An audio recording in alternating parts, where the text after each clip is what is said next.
الحمد لله رب العالمين، والصلاة والسلام على سيدنا محمد وآله وصحبه أجمعين.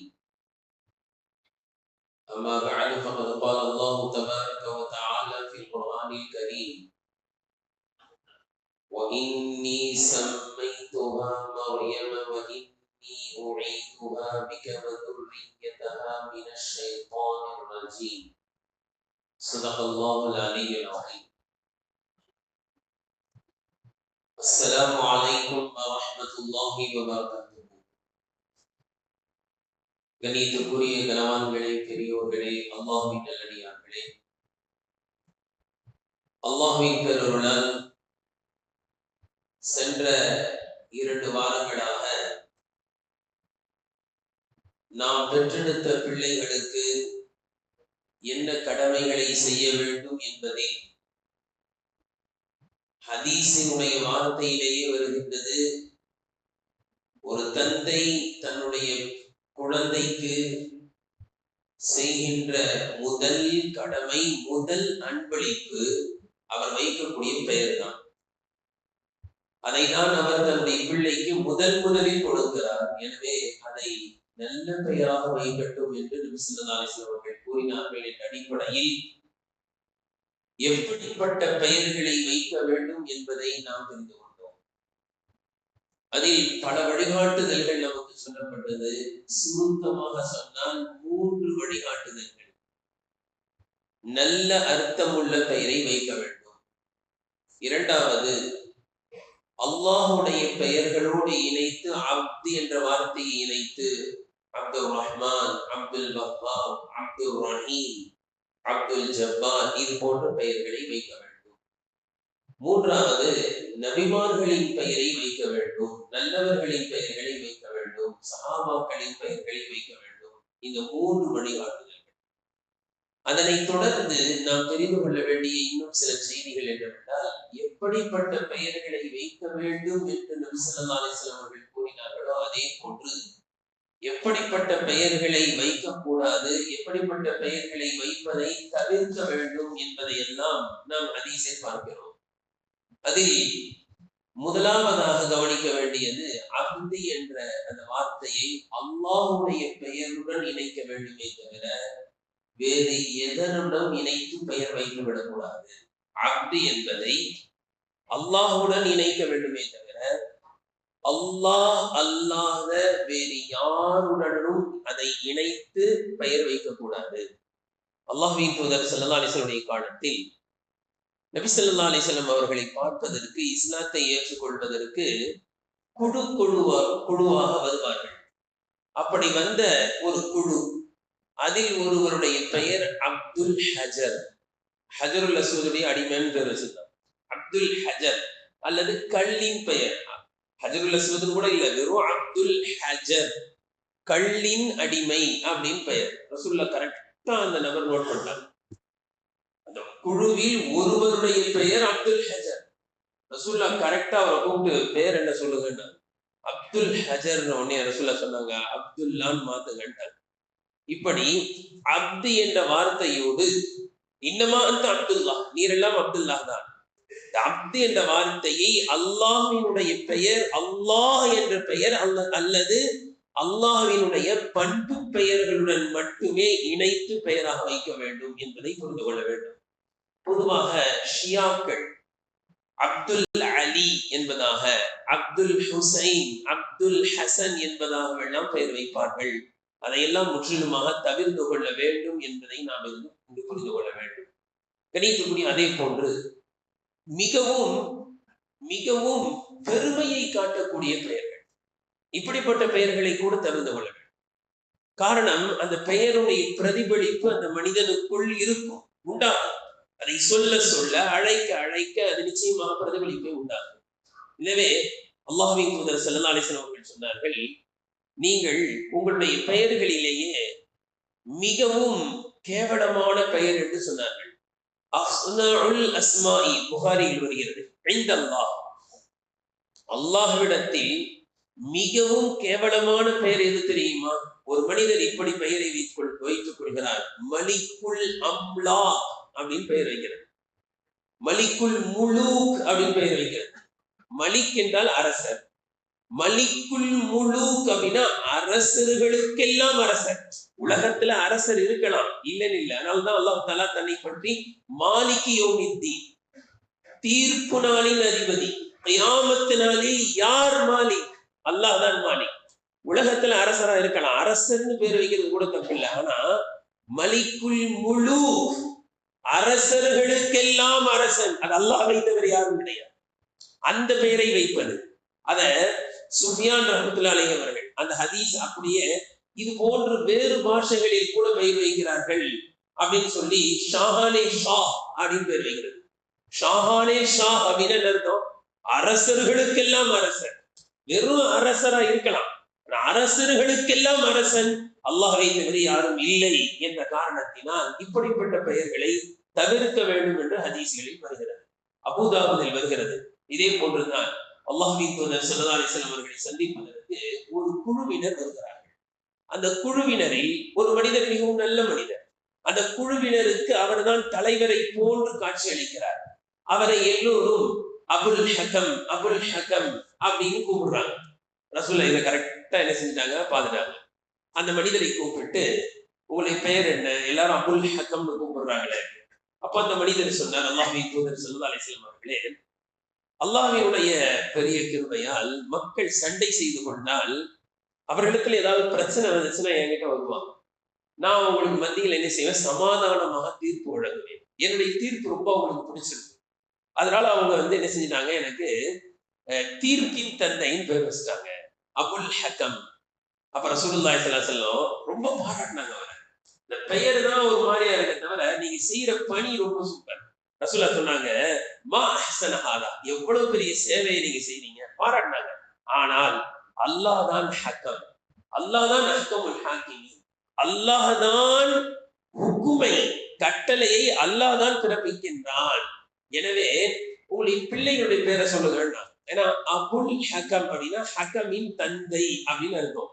அப்போ உங்களுடைய பிள்ளைகளின் பெயரை சொல்லி வேண்டுமானால் அவருடைய தந்தையின் என்ன செய்யலாம் சொல்லலாம். உங்க பிள்ளை பெயரை சொல்லுங்க. உடனே அவர் சொன்னாரு, என்னுடைய பிள்ளையின் பெயர் ஷுரை அப்படின்னு ஒரு பெயர் பிள்ளை.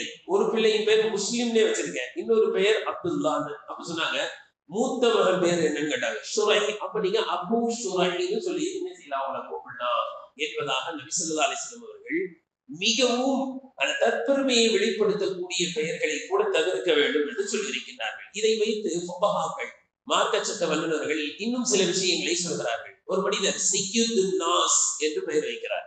நிறைய பேருக்கு சையது பெயர் வைக்கிறது ரொம்ப பிடிக்கும், வைக்கலாம். ஆனா சையதுன் நாஸ், மக்களுக்கெல்லாம் தலைவர், அது யாருன்னா ரசூலுல்லாஹ் தான். சையதுன் நாஸ், ஆதம் அலைஹிஸ்ஸலாம் அவர்கள் முதல் எல்லா நபிமார்களுக்கும் நான் செய்யதாக இருக்கிறேன் என்று அல்லாஹ்வின் தூதர் ஸல்லல்லாஹு அலைஹி வஸல்லம் சொன்னாங்க. அப்ப செய்யதாக இருக்க முடியும். அதான் செய்யிதுன் நாஸ், எல்லா மக்களினுடைய தலைவர், அது அல்லாஹ்வின் தூதர் ஸல்லல்லாஹு அலைஹி வஸல்லம் அவர்கள் மட்டும்தான் குறிக்கிறது. எனவே அப்படிப்பட்ட அந்த பட்ட பெயர்களை தன்னுடைய பெயராக சுட்டிக் கொள்ளக்கூடாது. நீங்க கவனிக்க வேண்டும்.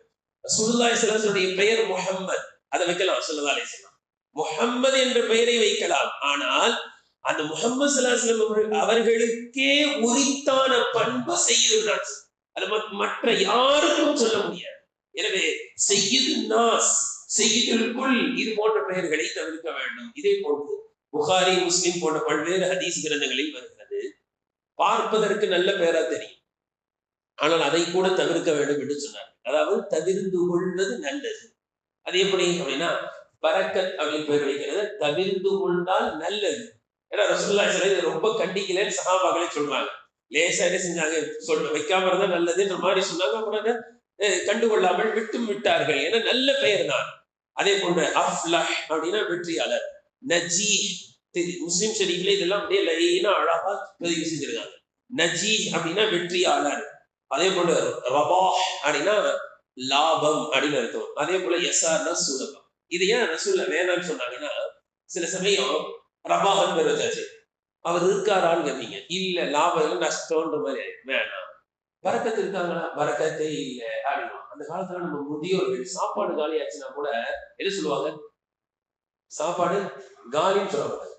சாப்பாடு பறக்கத்தான் இருக்கு அப்படின்னு நம்மளா புரிஞ்சுக்கணும்.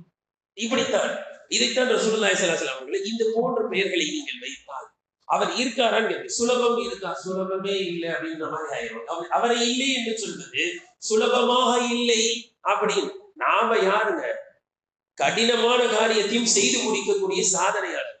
ரசூலுல்லாஹி ஸல்லல்லாஹு அலைஹி வஸல்லம் அழகா துஆ செய்றாங்க, யா அல்லாஹ் எங்களுக்கு சோம்பேறித்தனத்தை விட்டும் இயலாமையை விட்டும் எங்களை பாதுகாப்பாயாக.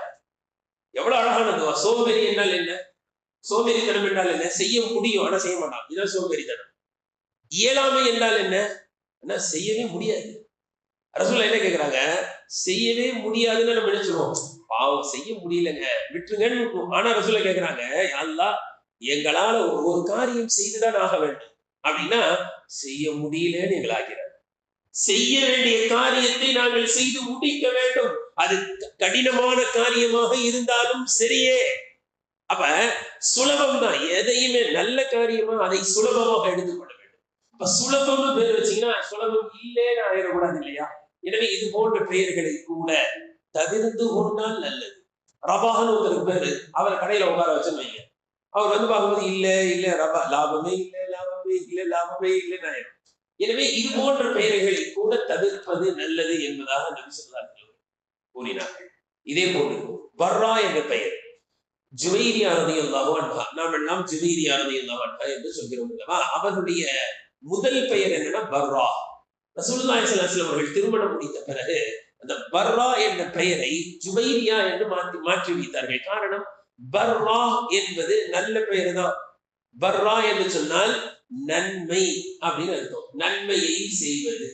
ரசூலுல்லாஹி ஸல்லல்லாஹு அலைஹி வஸல்லம் ஏன் அந்த பெயரை மாத்தினாங்கன்னா, இப்ப ரசூலுல்லாஹி ஸல்லல்லாஹு அலைஹி வஸல்லம் பர்ரா ரலியல்லாஹு அன்ஹா அவங்க வீட்டுல இருந்தாங்க. ரசூலுல்லாஹி ஸல்லல்லாஹு அலைஹி வஸல்லம் அவங்க வீட்டை விட்டு பள்ளிவாசலுக்கு வந்துட்டாங்க. இப்ப அதை பார்க்கிறவங்க என்ன சொல்லுவாங்க?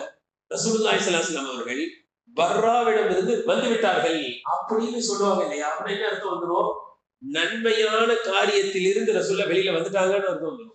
அப்படி யாரும் தன்னை பற்றி சொல்லக்கூடாது என்பதற்காக பர்ரா என்ற பெயரை மாற்றி வைத்தார்கள் என்று முஸ்லிம் ஷரீஃபிலே வருகிறது. எனவே பெயர் வைக்கும் போது ரொம்ப கவனமா இருக்கும். ஏன் இதை மீண்டும் மீண்டும் சொல்லப்படுகிறது என்றால், அந்த காலத்துல பெயர் வச்சு மாத்திடுவாங்க, இந்த காலத்துல பெயர் வச்சு என்ன செய்ய முடிய மாட்டேங்குது, மாற்ற முடிய மாட்டேங்குது. இதுதான் பிரச்சனை.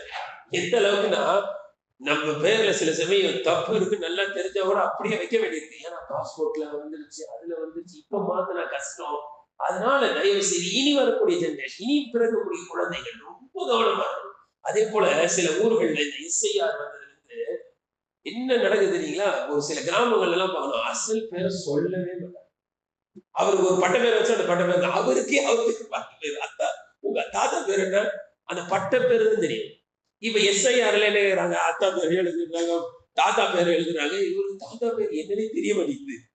என்னன்னா புழக்கத்துல வேற பேர் பட்ட பேர் வச்சு கூப்பிட ஆரம்பிச்சிட்டாங்க. பெயரை வைக்க வேண்டும், அது நல்ல பெயராக இருக்க வேண்டும், அந்த நல்ல பெயரை சொல்லி அழைக்க வேண்டும். அந்த நல்ல பெயரை சொல்லி அழைக்க அழைக்க நல்ல தன்மைகள் உருவாகும் அவர்களுக்கு. எனவே இது விஷயத்துல ரொம்ப கவனமா இருக்கும். அதே போல சில ஷைத்தானுடைய பேர் இருக்குங்க, உண்மையிலேயே தெரியாம வச்சிருவாங்க. ரசூலுல்லாஹி ஸல்லல்லாஹு அலைஹி வஸல்லம் அவர்கள் இடத்துல ஒருத்தர் வந்து செஞ்சார். ரசூலுல்லாஹ் கேட்டாங்க, உங்களுக்கு பேர் என்னன்னு. அவர் மஸ்ரூக் இப்னுல் அஜ்தா, அவங்க அத்தா பேர் தான் அஜிதா. ரசூலுல்லாஹ் சொன்னாங்க, அஜிதா ஷைத்தான் பேராச்சு அஜிதா அப்படின்னு. இது போன்ற பேர்கள் நம்ம குர்ஆன்ல சில சமயங்கள்ல நம்ம இந்த புதியதை விரும்புவது, புதுசா இருக்கும் புதுசா இருந்தது பேரை சொல்லும் போதெல்லாம் கேட்கறதே இல்லை. அப்படியே யாராவது வந்து கேட்டா கூட என்ன தெரியுமா, ஃபர்ஸ்ட் யாரும் வைக்காத பேரா இருக்கும், தயவு செஞ்சு இப்படி எல்லாம் கேட்காதீங்க, வச்ச பேரு வைங்க, தவறே கிடையாது. இப்படி நினைச்சு என்ன செஞ்சாங்க, புதுசா இதான் எடுக்கிறாங்க. புதுசா எடுத்ததுல ஒருத்தர் என்ன எடுத்துட்டாரு, ஜம்ஹரீரா. கேட்க நல்லா இருக்குல்ல, ஜம்ஹரீரா. சில பேருக்கு இசட் சவுண்ட் எல்லாம் பேர்ல வந்தா ரொம்ப பிடிக்கும். ஜம்ஹரீரா என்ன அர்த்தம் தெரியுங்களா? அதாவது சொர்க்கத்துல ஜம்ஹரீரா இல்லைன்றாங்க. சொர்க்கத்துல ஜம்ஹரீரா இல்லைன்றான். அப்படின்னு அர்த்தம் கடுமையான குளிர். கடுமையான குளிர்னா நாம் பார்க்கிற குளிர்லாம் கிடையாது. இந்த பனிப்பாறைகள் இருக்கு இல்லையா, அதுல போய் படுத்தாலும் ஒரு மொத்தம் வரும், அவ்வளவுதான், உடனே ரத்தம் உறைஞ்சிடும். இது ஒரு தண்டனை. இது ஒரு அந்த காலத்துல இருந்துச்சு தண்டனை. என்ன செய்வாங்கன்னா அந்த ஐஸ் கட்டில படுக வைப்பாங்க. இது ஒரு தண்டனை. ஆங்கிலேயன் அந்த இந்திய சுதந்திரத்திற்காக வேண்டி போராடியவர்களில் சிலரை பனி பாறையில் படுக்க வைத்திருக்கிறார். ஐஸ் கட்டியில படுக்க வச்சு தண்டனை கொடுத்துருக்கான். அப்ப ஜம்ஹரீர் அப்படின்னா அல்லாஹ் குர்ஆன்ல சொல்றான், நீங்க சொர்க்கத்துல வந்துட்டீங்கன்னா அந்த நரகத்துல இருக்கிற கடுமையான வெப்பத்தையும் பார்க்க முடியாது, கடுமையான குளிரையும் பார்க்க முடியாது. அப்படின்னு ஜம்ஹரீரா அப்படின்னு இது புதுசா தெரியுது, நல்லா தெரியுது ஜம்ஹரீரா என்ற பெயர். அப்ப இதெல்லாம் வைக்க கூடாது. ஒருத்தர் வந்து கேட்கிறாரு, ஜஹீமான்னு பேர் வைக்கலாமா பெண் பிள்ளை? பார்க்கும் போது நல்லா இருக்கு பாருங்க, ஜஹீமா. ஜஹீம் என்பது நரகத்துக்கு பேர், ஜஹீம் என்பது புதுசா அப்படின்னும் போது இதெல்லாம் ஒரு பார்வையில பண்றது. எனவே இது போன்ற பெயர்களை வைத்து தவிர்த்து கொள்ள வேண்டும். இதே போன்ற ஹதீஸில் வருகின்றது, மலக்குமார்களின் பெயரை கூட தவிர்க்க வேண்டும். மலக்குமார்களுக்குன்னு சில பேர் இருக்கும்ல, அந்த பெயரை கூட தவிர்ப்பதுதான் நல்லது. லா துஸம்மூ பி அஸ்மாஇல் மலாயிகா, மலக்குமார்களின் பெயரை நீங்கள் சூட்டிக் கொள்ள வேண்டாம் என்ற தடையும் ஹதீஸில் வந்திருக்கிறது. எனவே ஜிப்ரீல் பெயர் வைக்கிறது, மீகாயில் பெயர் வைக்கிறது, இது போன்ற பெயர்களை கூட தவிர்த்து கொள்வது நல்லது. அதிகம் குறிப்பாக பெயர் வைக்கும் போது ரொம்ப கவனமா, தெரியலனா கேட்டு நல்ல அர்த்தம் இருக்கான்னு பார்த்து வைக்க வேண்டும்.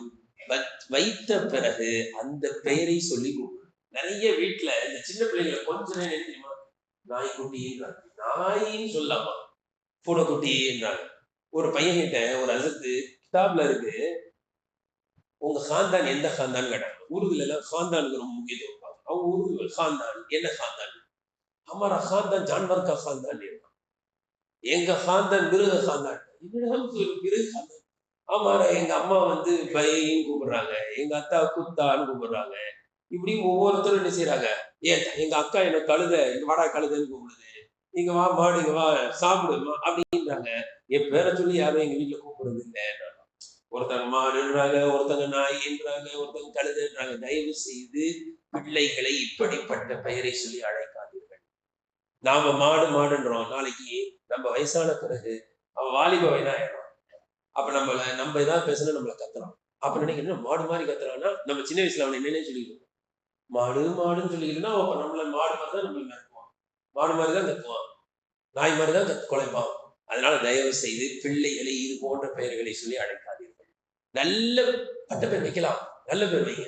வினயத்திற்குரியவர்களே, சஹாபாக்களை ரசூலுல்லாஹி நல்ல பேர் சொல்லி கூப்பிட்டுருக்காங்களே, நல்ல டாக்டர்னு சொல்லுங்க. உங்க பையனை டாக்டர் ஆகணும்னு நீங்க சின்ன வயசுல, மற்றவர்கள் குழந்தை தொட்டில தூங்கிட்டு இருக்கோம், வந்து குழந்தைய முத பார்க்க வருவார். என்ன தெரியுமா சொல்றாரு, டாக்டர் தூங்கிட்டு இருக்காரோ அப்படின்னா வருவான். வக்கீல் என்ன செய்யறாரு, வக்கீல் என்ன செய்யறார் அப்படி சொல்லி அவனை வக்கீல் ஆக்கிறான். டாக்டர்னு சொல்லி அவனை டாக்டர் பதிய வச்சு டாக்டர் ஆக்கிறாங்க. நம்ம தான் என்ன செய்யறோம், மாடு நாய் அப்படி ஈத்திட்டு இருக்கோம். எனவே தயவு செய்து பிள்ளைகளை இப்படிப்பட்ட பெயரை சொல்லி அழைப்பதை முற்றிலுமாக தவிர்க்க வேண்டும். நல்ல பெயர்களை வைக்க வேண்டும், நல்ல பெயர்களை சொல்லி அழைக்க வேண்டும். இந்த பெயர் மிக முக்கியமானது என்ற காரணத்தினால் அதை முதலாக பேசுவோம். குழந்தை பிறந்தவுடன் செய்ய வேண்டிய மிக முக்கியமான ஒரு அமல் இருக்கிறது. அது என்ன தெரியுங்களா, உடனடியாக பாங்கு சொல்வது. இந்த நிறைய பேர் மிஸ் பண்ணிடலாம். வலது காதில் பாங்கு சொல்வது, இடது காதில் இகாமத்தை சொல்வது மிக முக்கியமானது. அப்துல்லாஹ் இப்னு அப்பாஸ் ரலியல்லாஹு அன்ஹு அவர்கள் கூறுகிறார்கள், அல்லாஹ்வின் தூதர் ஸல்லல்லாஹு அலைஹி வஸல்லம் அவர்கள் ஹஸன் ரலியல்லாஹு அன்ஹு அவர்களுடைய வலது காதில் பாங்கையும் இடது காதில் இகாமத்தையும் சொன்னார்கள். அபூ ராஃபி ரலியல்லாஹு அன்ஹு அவர்கள் சொல்கிறார்கள், ஹஸன் ரலியல்லாஹுடைய காதில் பாங்கு சொன்னதை, இடது காதில் இகாமத் சொன்னதை நான் பார்த்தேன் என்று கூறுகிறார்கள். இவையெல்லாம் திர்மிதியில் வருகிறது. திர்மிதி ரஹ்மத்துல்லாஹி இந்த ஹதீஸை பதிவு செஞ்சுட்டு சொல்றாங்க, இந்த ஹதீஸ் சஹீஹுன் ஹஸனுன்றாங்க. சஹீஹுன் அது ஹஸன். ஏன் இதை சொல்றது தெரியுங்களா, சில பேர் இது பலவீனமான ஹதீஸ் அப்படின்றதுனால சொல்றேன், வாங்க சொல்றதே விட்டாங்க. எந்த ஹதீஸ் கிரந்தத்துல இந்த ஹதீஸ் இருக்கோ அவங்க அதுல பதிவு பண்ணிட்டு கீழே போடுறாங்க, ஹாதா சஹீஹுன் ஹஸனுன். எடுத்து பாருங்க. இவங்க என்ன சொல்றாங்க, இப்ப பிறந்தவங்க இது வந்து பலகீனமானதுன்னா சைத்தான பலகீனமா பலமாயிருவான். ஏன் தெரியுங்களா, பாங்கு சொன்னா சைத்தான் என்ன செய்யறான், ஓடுறான். ஹதீஸ்ல வருதா, புகாரில வருதா இல்லையா, இதா நூதிய லிஸ்ஸலாத்தி, தொழுகைக்காக பாங்கு சொல்லப்பட்டால் பிஸ்ஸலாத்தி அதுபர ஷைத்தான் ஓடுவாக்கும், அவனுக்கு காற்று பிரிகிறது, ஓடுகிறான், காற்று ஓடுகிறான், சைத்தான் ஓடுறான். அதே புகாரில வருது, ஷைத்தான் குழந்தை பிறந்தவுடன் ஷைத்தான் குழந்தையை தீண்டுகிறான். ரெண்டுமே புகாரில வருது. குழந்தை பிறந்தவுடன் ஷைத்தான் தீண்டுகிறான், பாங்கு சொன்னவுடன் ஷைத்தான் ஓடுகிறான். இப்ப இந்த ரெண்டு ஹதீஸை வச்சுக்கிட்டு திருமீதியில வர ஹதீஸை ஜாயின் பண்ணி பாருங்க. குழந்தை பிறந்தவுடன் நபி ஸல்லல்லாஹு அலைஹி வஸல்லம் பாங்கு சொன்னார்கள். அப்ப என்ன, ஷைத்தான் தீண்டலான்னு வரும்போது ஒரே ஓட்டம். இப்ப என்ன நடக்குது தெரியுங்களா? இதனால பிறந்த உடனேயே ஷைத்தானுக்கு அடி விழுது. ஷைத்தானை பலவீனப்படுத்தக்கூடிய வார்த்தை, பவர்ஃபுல்லான வார்த்தை, ஷைத்தானை பயமுறுத்தக்கூடிய, ஷைத்தானை பலவீனப்படுத்தக்கூடிய ஒரு வார்த்தை தான் பாங்கோசை. அதனாலதான் சில ஷைத்தானுங்களுக்கு பாங்கு சொன்ன பிடிக்காது, சில ஊர்ல சொல்ல விட மாட்டேங்கிறாங்க. கணியத்திற்குரியவர்களே, அந்த பாங்க குழந்தை பிறந்த உடனே சொன்னா என்ன தெரியாது, அந்த குழந்தைக்கான ஷைத்தான் ஆரம்பத்துல அடிச்சு அவனை பலவீனப்படுத்தணும். இரண்டாவது, அந்த ஷைத்தான் தன்னுடைய வேலையை செய்யறதுக்கு முன்னாடி நம்ம வேலையை செஞ்சிடணும். அவன் குழந்தையை தீண்டுவதற்கு முன்னால் நாம் ஷைத்தானை தீண்டி விடுகிறோம், தொண்டா விடாம ஓட வைக்கிறோம். எனவே இது விஷயத்திலே தயவு செய்து அசட்டையாக இருக்கக்கூடாது. இங்கே மிக முக்கியமாக கவனிக்க வேண்டிய ஒரு செய்தி என்னன்னா, இவ்வளவு முக்கியமான பாங்கு அந்த குழந்தை இந்த உலகத்திற்கு வந்தவுடன் அதனுடைய காதிலே அல்லாஹ்வை தவிர யாரை வணங்கக்கூடாது, அல்லாஹு அக்பர், அல்லாஹ் மிகப்பெரியவன் என்ற அந்த ஓசை, அல்லாஹ்வினுடைய பெருமிதம், இதுதான் காதல விழணும். இதை விட்டோன்னு வைங்க, வேற ஏதாவது காதல விழுந்து, செல்போன் தான் இருக்க எல்லாருமே, சினிமா பாட்டு காதல விழுந்து, ஏதாவது காதல விழுந்தணும். தயவு செய்து அல்லாஹ்வின் பெருமிதத்தை, இஸ்லாத்தின் சின்னத்தை ஓங்கி ஒழிக்கக்கூடிய அந்த பாங்கோசையும் இகாமத்தும் தான் காதில் ஒழிக்க வேண்டும். இந்த பாங்கையும் இகாமத்தையும் சொல்லியாச்சுன்னா அடுத்து என்னதுதான், பாங்கு சொல்லியாச்சு, இகாமத்தும் சொல்லியாச்சு, என்ன செய்ய வேண்டியதான், தொழ வேண்டியதான். இதுதான் சுருக்கமான வாழ்க்கை. நீ மிகப்பெரிய நீண்ட நெடிய வாழ்க்கை வாழ்வதற்கு வரவில்லை, அல்லாஹ்வின் பெருமிதத்தை உலகத்தில் சொல்வதற்காக வந்திருக்கின்றாய் என்பதை அந்த குழந்தையினுடைய காதில் அப்பொழுதே போதித்து விட வேண்டும் என்பதுதான் பாங்கு.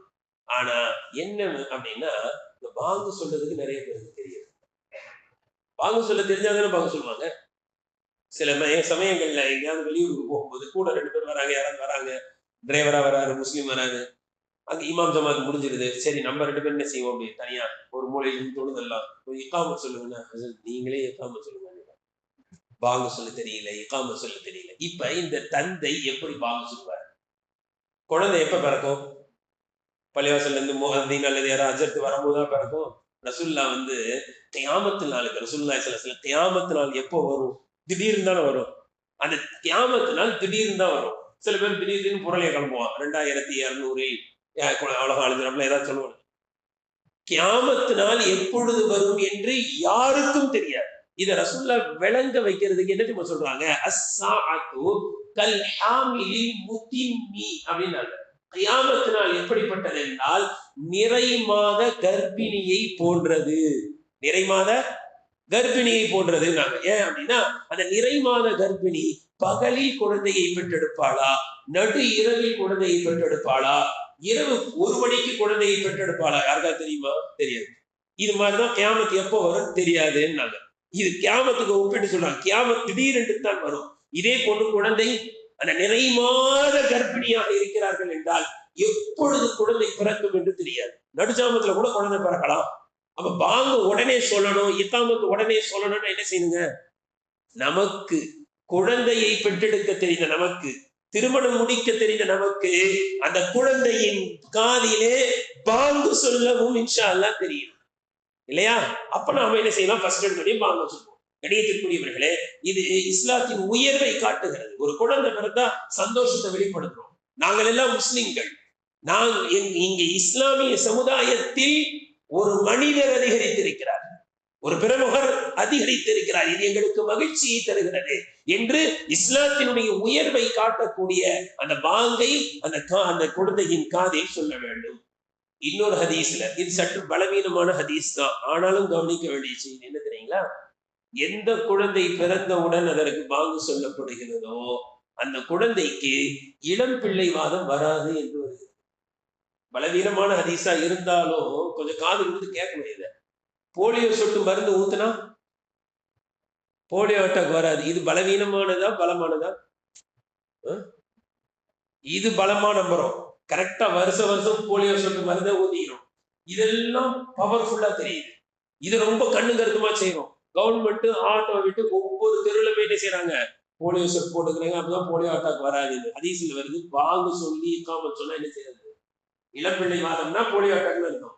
குழந்தைக்கு என்ன செய்யாது வர இந்த போலியோ அட்டாக் இருக்கு. குழந்தை பிறந்த உடனே தெரியாது. சில சமயங்கள்ல பிறந்த உடனே நல்லா இருக்கும், கை நல்லா இருக்கும், கால் நல்லா இருக்கும், மாறி தெரியும். திடீர்னு ஒரு ஜுரம் வரும், கை என்ன செஞ்சிருது, கால் சூழ்ந்துருது, கால் வளர்ச்சி இல்லாம போயிருது. பிறக்கும் போது நல்லா தெரியும். எனவே அந்த பிறந்த குழந்தைக்கு இந்த அமல் ஒரு சாதாரணமாக நமக்கு தெரியுது. இதை செய்து விட்டால் அந்த குழந்தை போலியோ அட்டாக்கை விட்டு கூட அல்லாஹ் அதை இன்ஷா அல்லாஹ் பாதுகாப்பான். எனவே இது போன்ற காரியங்களை நாம் கண்ணும் கருத்துமாக செய்ய வேண்டும். இரண்டாவது, பிறந்த குழந்தைக்கு செய்ய வேண்டிய மிக முக்கியமான இரண்டாவது அமல், அரபியிலே அதற்கு தஹ்னீக் என்று சொல்வார்கள். பிறந்த குழந்தை அதற்கு தஹ்னீக் செய்வது அப்படின்னா என்ன அர்த்தம், நல்ல பேரித்தம்பழத்தை எடுத்து அதை நன்கு மென்று அந்த குழந்தையின் வாயிலே நாம் களிமா விரல்ல எடுத்து அதை என்ன செய்யணும், அதை அப்படியே சுவைக்க செய்ய வேண்டும். இதற்கு பேர் தஹ்னீக். அல்லாஹ்வின் தூதர் ஸல்லல்லாஹு அலைஹி வஸல்லம் அவர்களிடத்திலே மதீனாவிலே பிறக்கின்ற குழந்தைகளை எல்லாம் கொண்டு வந்து மடியில் வைப்பார்கள். சில பேர் இப்படிலாம் பேசிக்கிறாங்க, ரசூலுல்லாஹ் கிட்ட எல்லா குழந்தையும் தூக்கிட்டு போனாங்களா அப்படிலாம் பேசுறாங்க. நீங்க ஏன் தூக்கிட்டு போறீங்க குழந்தைய அப்படிலாம் கேட்கிறாங்க. குழந்தையை கொண்டு வந்து மடியில் வைப்பார்கள். அஸ்மா இப்னு பின்த் அபீ பக்கர், அபூபக்கர் சித்திக் ரலியல்லாஹுடைய மகள் அஸ்மா ரலியல்லாஹு, அதாவது அபூபக்கர் சித்திக் ரலியல்லாஹு ஒரு பேர குழந்தை பிறகுது. யாருன்னா அவங்க தான் மதீனாவுல பிறந்த முதல் குழந்தை. மதீனாவுக்கு வந்த பிறகு முதல் குழந்தை யாருக்குன்னா முஹாஜிரின் தான் பிறகு. ரொம்ப சந்தோஷம், மதீனாவே குதூகலம் ஆயிடுச்சு. அது யாருக்கு பிறகுது, அபூபக்கர் ரலியல்லாஹுக்கு பேர குழந்தை. எப்படி எல்லாம் மகிழ்ச்சி. இந்த மகிழ்ச்சிக்கு காரணம் இன்னொன்று என்னன்னா, யூதர்கள் என்ன செஞ்சாங்கன்னா, முஸ்லீம்களா நீங்க ஆகுறீங்க, அங்க இருந்து முஸ்லீம்கள் இங்க வந்துட்டாங்களா, நாங்க சூனியம் வச்சுட்டு குழந்தைய பிறக்காது பாருன்னு பயன்படுத்தி வச்சிருந்தாங்க. அந்த குழந்தை பிறந்தோன்னு எல்லாருக்கும் சந்தோஷம். அஸ்மா ரலியா சொல்றாங்க, நான் முழு மாத கர்ப்பிணியாக அப்படியே நடந்து வந்த மக்காவில இருந்து வந்து பெறப்பட்டு வந்தேன். வரும்போது எனக்கு குபால வந்தவொடனே குழந்தை பிறந்துச்சு. மதீனாவுக்குள்ள இன்னும் நுழையல, குபால வந்தவொடனே குழந்தை பிறந்துச்சு. நான் அந்த குழந்தைய கொண்டு வந்து அப்படியே ரசூலுல்லாஹ் மடியில வச்சேன். மதீனாவுக்குள்ள இதான் முதல் குழந்தை. எல்லாரும் சந்தோஷப்பட்டாங்க. ரசூலுல்லாஹி ஸல்லல்லாஹு அலைஹி வஸல்லம் பேரித்த பழத்தை எடுத்து அப்படியே அதை நன்கு மென்று என்னுடைய குழந்தையின் வாயில் விட்டார்கள். அப்துல்லாஹ் இப்னு ஸுபைர் ரலியல்லாஹு அன்ஹு. அப்துல்லாஹ் இப்னு ஸுபைர் அவங்க தாயார் சொல்றாங்க, என் குழந்தையினுடைய வயிற்றுக்குள் முதலில் சென்ற உணவு அல்லாஹ்வின் தூதர் ஸல்லல்லாஹு அலைஹி வஸல்லம் எச்சி. பரக்கத்தான குழந்தை. மிகப்பெரிய தலைவராக வந்தார்கள். ஆட்சி பொறுப்புக்கெல்லாம் வரக்கூடிய அளவிற்கு அல்லாஹ் தஆலா தகுதியை தந்தார். கரியத்திற்குரியவர்களே, இந்த அமல் இதை விட்டுடும். கரியத்திற்குரியவர்களே, இதுல எவ்வளவு பெரிய பலன்கள் இருக்கின்றது தெரியுமா? இந்த பேரித்தம்பழத்தை நன்கு மென்று வாயில வைக்கிறதுனால அந்த குழந்தை இப்படி வைக்கணும், கொஞ்சம் வாயை திறந்தா அப்படியே உள்ள கொஞ்சம் முடிஞ்ச அளவுக்கு உள்ள அதை பூசணும். இதுல எவ்வளவு பெரிய பலன் இன்னைக்கு சயின்ஸ் சொல்லுது. ஒன்று, பேரித்தம்பழத்தினுடைய சத்து குழந்தைக்கு போதும் முதல்ல. இரண்டாவது, அந்த குழந்தை என்ன செய்யுது அப்படின்னா அப்படியே நாக்க சுழட்டும். முத இதை கொடுத்துட்டீங்கன்னா அந்த இனிப்புல நாக்க சுழட்டி அப்படியே சூப்போம். இப்படி செஞ்சா அந்த குழந்தை தாய்ப்பாலை நன்கு சூப்பி குடிக்கும். நிறைய குழந்தைகள் என்ன செய்ய மாட்டேங்குது, தாய்ப்பால் குடிக்க மாட்டேங்குது, தாய்க்கு பால் வராது. அதனால இந்த அமல் இதை தூண்டி விடுகிறது என்று கூறுகிறார்கள். அதே போன்று நல்லவர்களின் பரக்கத் நம்முடைய குழந்தைக்கு கிடைக்கிறது. கணியத்துக்குரியவர்கள், எனவே இப்படி வந்த குழந்தைகள், நிறைய குழந்தைகள் ரசூலுல்லாஹி ஸல்லல்லாஹு அலைஹி வஸல்லம் மடியில, இப்படி வந்த குழந்தைகள்ல சில குழந்தைகள் ரசூலுல்லாஹி ஸல்லல்லாஹு அலைஹி வஸல்லம் மடியில சிறுநீரும் கழிச்சிருக்கு. அதையும் வரலாற்று ஆசிரியர் 5 குழந்தைகள் பேரை சொல்லியிருக்காங்க. ரசூலுல்லாஹி ஸல்லல்லாஹு அலைஹி வஸல்லம் மடியில உட்கார்ந்து சிறுநீர் கழிக்கிற பாக்கி. இது 5 குழந்தைகள் கிடைச்சிச்சு. எல்லாமே வரலாறு பதிவு செய்யும். ஹசன் ரலியல்லாஹு பேரப்பிள்ளை, ஹுசைன் ரலியல்லாஹு ரெண்டுமே பேரப்பிள்ளைங்க. இன்னைக்கு நம்ம குழந்தை சிறுநீர் பேம்பர்ஸ் போட்டிருக்கியா, போன என்னவா பேம்பர்ஸ் போட்டிருக்கியா, சிறுநீர் கழிச்சு தூக்கி கொடுத்துரும், நீ வச்சுக்க அப்படின்னு போயிட்டானா அப்படின்னு வாங்க. ரசூலுல்லாஹ் மடியில பேரப்பிள்ளைங்க எடுத்து கொஞ்சம் மடியில வைக்கணும். ரசூலுல்லாஹுடைய சுன்னத். எடுத்து மடியில வச்சு 2 பேரும் என்ன செஞ்சிருக்காங்க, சிறுநீர் கழிச்சிருக்காங்க. அதே போல உம்மு கைஸ், அப்துல்லாஹ் இப்னு உம்மு கைஸ் ரலியல்லாஹு அன்ஹு, இவங்களும் ரசூலுல்லாஹ் மடியில கழிச்சிருக்காங்க. இப்போ அப்துல்லாஹ் இப்னு சுபைர் ரலியல்லாஹு அன்ஹு, அவங்களும் ரசூலுல்லாஹ் மடியில சிறுநீர் கழிச்சிருக்காங்க. சுலைமான் இப்னு ஹிஷாம் என்ற சஹாபி சிறு பிள்ளையாக இருக்கும் பொழுது ரசூலுல்லாஹ் மடியில சிறுநீர் கழிச்சிருக்காங்க. இதே போல ஒரு குழந்தைக்கு ரசூலுல்லாஹி ஸல்லல்லாஹு அலைஹி வஸல்லம் இதே போல அன்சாரி குழந்தை, ஏன் இதை குறிப்பிட்டு அன்சாரின்னு சொல்லனா, கொழுந்து மடியில வச்சாச்சு. வச்ச உடனே ரசூலுல்லாஹ் நல்ல ஒரு பேரிச்சம்பழத்தை வாங்கி நல்லா மென்று அதை வாயில வைக்கிறாங்க. வச்சா அந்த குழந்தை எல்லா குழந்தையுமே ரொம்ப சூப்பிச்சு. நல்லா அரசுல சொல்றாங்க, உப்புல அன்சாரி தம்பி இந்த அன்சாரிகள் நல்ல பேரிச்சம்பழம் சாப்பிடுவாங்க போல. எல்லாரும் பக்கத்துல விசாரிச்சாங்க. அன்சாரிகளுக்கு பேரிச்சம்பழம் ரொம்ப பிடிக்கும் போல. நல்லா சூப்பரா குழந்தை அப்படின்னா. இதெல்லாம் ரசூலுல்லாஹி ஸல்லல்லாஹு அலைஹி வஸல்லம் வாழ்க்கையில் ஏற்பட்ட சுன்னத்துகள். குழந்தை பிறந்தால் இதையெல்லாம் செய்வது. இதே போன்று இன்னும் பல செய்திகள் இருக்கின்றது. அகீகா கொடுப்பது, மொட்டை அடிப்பது, இதெல்லாம் நம்ம அசால்ட்டா விட்டுறோம். குழந்தை முதல் கோணல் முற்றிலும் கோணல் மாதிரி இது முதல்ல செய்யறத ஒழுங்கா செஞ்சா அந்த குழந்தை நல்லா வளருவாங்க. இது போன்ற காரியங்களை நம்ம அசட்டையாக விட்டு விடுகிறோம். குழந்தைகளுக்கு செய்ய வேண்டிய கடமைகளை நாம் சரியாக செய்தால் நமக்கு செய்ய வேண்டிய கடமைகளை இன்ஷா அல்லாஹ் அவர்கள் நமக்கு சரியாக செய்வார்கள். அல்லாஹ் தஆலா அமல் செய்கின்ற தௌஃபீக்கை நம் அனைவருக்கும்